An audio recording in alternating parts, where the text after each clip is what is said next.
तुम्हारे शास्त्रों में साफ साफ लिखा है, एक वाक्य तुम रोज बोलते हो, धर्म की जय हो, अधर्म का विनाश हो, प्राणियों में सद्भावना हो और विश्व का कल्याण हो।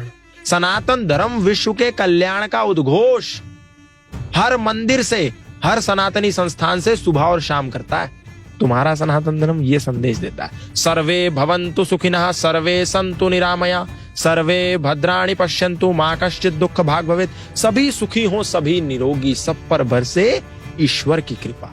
सर्वे भवन्तु सुखिनः, हिंदू भवन्तु सुखिनः ऐसा कहा, सनातनी भवन्तु सुखिनः, मुसलमान ना भवन्तु सुखिनः ऐसा बोला, सर्वे भवन्तु सुखिनः, सब सुखी हो।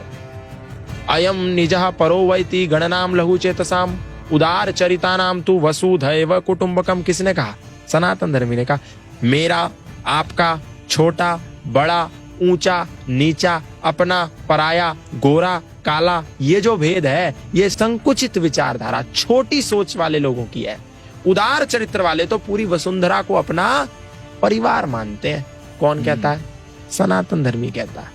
और क्या कहता है? संगच्छध्वम संवदध्वम संवो मनांसि जानताम, देवा भागम यथा पूर्वे संजानानाम उपासते। संगच्छध्वम, साथ मिलकर के चलो, साथ मिलकर के रहो, एकता में बंधे रहो।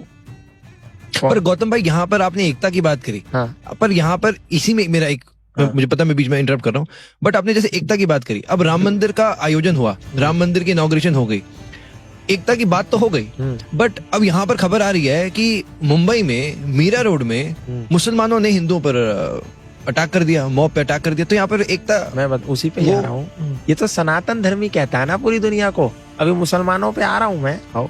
ये तो सनातन धर्मी की आइडियोलॉजी है कि हम हिंदू मुस्लिम सिख ईसाई आपस में है भाई भाई। ईश्वर अल्लाह तेरो नाम, ये केवल हिंदू ने गाया गीत, आपको ऐसा कभी मस्जिद से सुनने में नहीं आया। मस्जिद वाले क्या कहते हैं? वो रोज पांच समय जब नमाज करते हैं ना, तो सबसे पहला एक उद्घोष करते हैं और पांचों बार एक उद्घोष करते हैं, ला इलाहा इल्लल्लाह मुहम्मदुर रसूलुल्लाह, अशहदु अल्ला इलाहा इल्लल्लाह व अशहदु अन मुहम्मदन अब्दुहु व रसूलहु। अल्लाह के सिवा कोई इबादत करने योग्य नहीं है और मोहम्मद साहब के सिवा उसका कोई रसूल नहीं है, इसीलिए उसी की इबादत करो और किसी की ना करो। क्या मतलब है?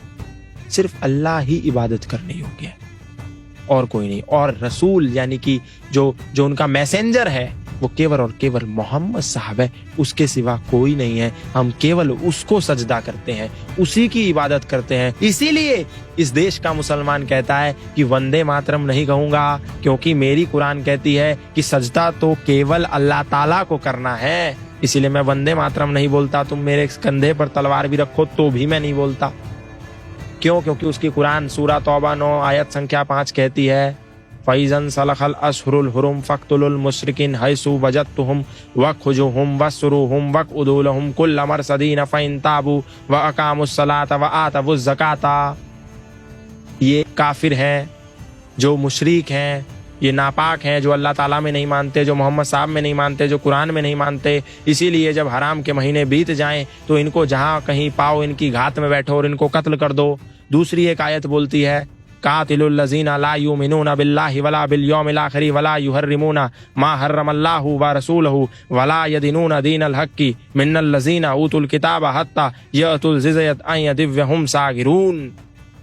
ये भी वही बोलती है। और ऐसी तो 24-25 आयतें हैं जिसको एक कोर्ट ने बैन भी कर रखा है कि ये आयतें समाज में समरसतावादी नहीं हो सकती। अब आप सोचो, जो नौजवान, जो बच्चा जाकर के मदरसे में इन आयतों को पढ़ेगा वो आपको भाई मानेगा? भाई नहीं मानेगा, वो आपको चारा मानेगा और आप भाईचारे की बिन बजाओगे। ऐसे ही ईसा मसीह कहता है, आप बोलते हैं ना जीसस क्राइस्ट तो बहुत अच्छा गॉड है, और मोमबत्तियां लेकर के जाकर के ईसा मसीह के द्वार पर 25 दिसंबर को खड़े हो जाते हैं हमारे हजारों सनातन धर्मी। लेकिन उन्होंने बाइबल नहीं पढ़ी, क्योंकि वो तो गीता ही नहीं पढ़ते, तो बाइबल कहां पढ़ेंगे, कुरान कहां पढ़ेंगे। बाइबल में ईसा मसीह कहते हैं, do not suppose that I have come to bring peace to the earth, I did not come to bring peace but a sword, I have come to turn a son against his father, mother against her daughter, daughter-in-law against her mother-in-law. Man's enemy will be the member of his own household. नहीं विश्वास होता Bible उठा के देख लो। वो कहते हैं ईसा मसीह कि ये मत समझो कि मैं इस धरती पर शांति का पैगाम लेके आया हूं, मैं तो इस धरती पर तलवार का आवाहन लेकर आया हूं, जहां पर एक पुत्र यानी एक बेटा अपने बाप का शत्रु होगा, एक बेटी अपनी मां की शत्रु होगी, एक बहू अपनी सास की शत्रु होगी, और घर के अपने ही सदस्य अपने ही रिश्तेदारों के दुश्मन होंगे। कर लो आप ईसा मसीह को फॉलो, कर लो आप कुरान को फॉलो, और कह दो कि मेरा भाई है। आपके लिए वो भाई है, लेकिन आप उसके लिए केवल और केवल चारा हो।